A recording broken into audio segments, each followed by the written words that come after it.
Un pont de pierre immortalisé par Monet, un château médiéval qui a vu le rapprochement historique avec les Grimaldi de Monaco, et puis une douceur de vivre. Nous sommes à Dolceacqua, en Ligurie.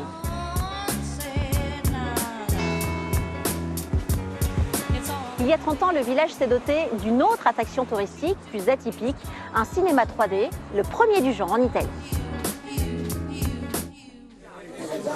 4 adultes et 3 enfants. On se presse ce jour-là au Visionarium de Genio Andrighetti. Au programme, des dizaines de documentaires montrant les merveilles du monde. C'est cet amoureux de la photographie qui les a immortalisés en 3 dimensions pour que le spectateur fasse le plein de sensations. Le cinéma a ouvert en 1994 après une découverte. En 1992, un ami me montre un objectif stéréoscopique de la fin du XXe siècle. Je suis tombé tout de suite amoureux et j'ai cherché à savoir comment on travaillait en 3 dimensions. Et c'était parti. Aujourd'hui, en plus des images en 3 dimensions, les odeurs, les bruits et même l'eau des cascades parviennent jusque dans la salle. C'est plein de couleurs, de musique. Il y a des effets particulièrement créatifs, à plusieurs dimensions. C'est très émouvant avec ce genre de film. Très beau à voir. Moi, personnellement, je suis venue avec l'école quand j'étais petite. Et donc, j'ai essayé maintenant après 10 ans. C'était vraiment intéressant. Sylvie est l'amie de Genio. Elle est fière de son travail dont 3000 spectateurs profitent chaque année. Le Visionarium, ça donne une certaine importance au village quand même. Parce que les gens qui passent disent « Oh, qu'est-ce que c'est beau, c'est quoi? Ah, c'est un cinéma !» Et ça les enthousiasme parce qu'ils ne s'attendent pas à trouver ça. Parce que ça reste quand même pour eux un vieux village.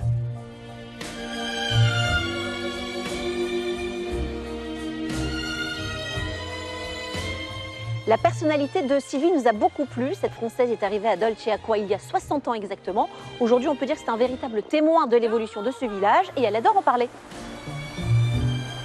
There's no sun up in the sky, stormy weather.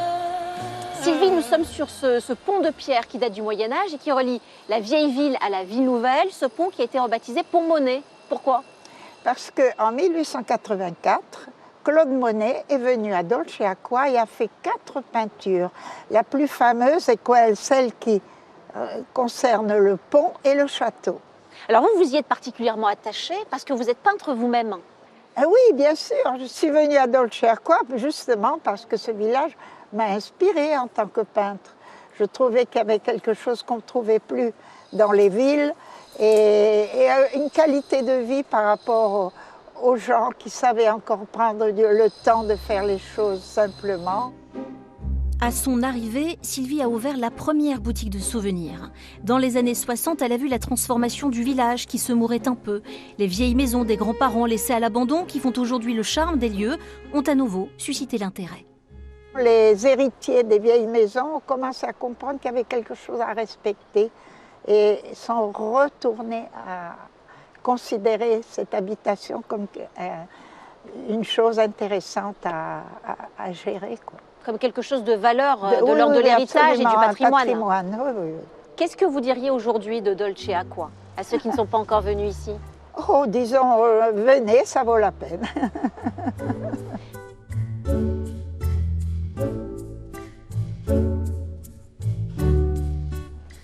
Il surplombe le village depuis 1177. Le château des Doria, du nom du seigneur qui en fit l'acquisition, en a vu bien des sièges, des victoires et des défaites. Aujourd'hui, il est très prisé des touristes, notamment pour sa vue panoramique. Et pour les habitants, il représente un symbole de résistance. Oh, Cinnamon, where you gonna run to? Cinnamon, where you gonna run to? Alors, Hilaria, on va où là? Alors, on va dans la cour principale du château pour vous montrer la partie la plus ancienne du château. Aujourd'hui, ce sont des vestiges qui suscitent beaucoup d'enthousiasme. Je m'intéresse à l'histoire et les châteaux me plaisent parce que justement, ils disent tant de choses sur notre histoire.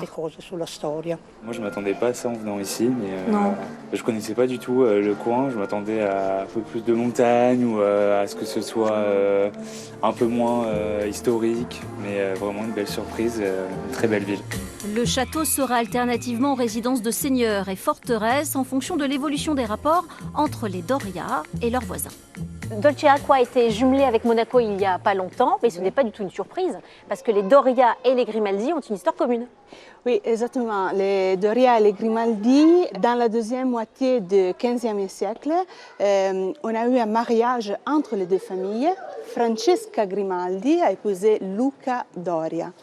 Et donc, il y a eu une période de paix entre les deux familles. Et ici, on voit bien le symbole de la famille Grimaldi et celle de la famille Doria ensemble.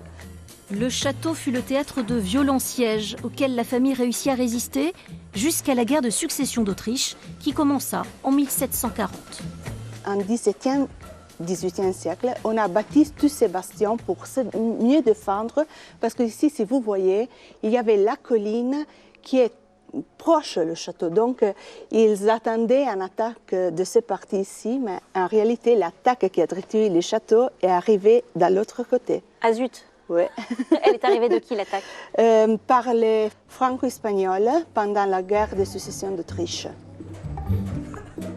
Et ce n'est qu'en 1942, soit 765 ans après sa construction, que le château est devenu la propriété de Dolceacqua. La nuit tombe sur Dolceacqua et c'est la fin de cette page Italie. A presto!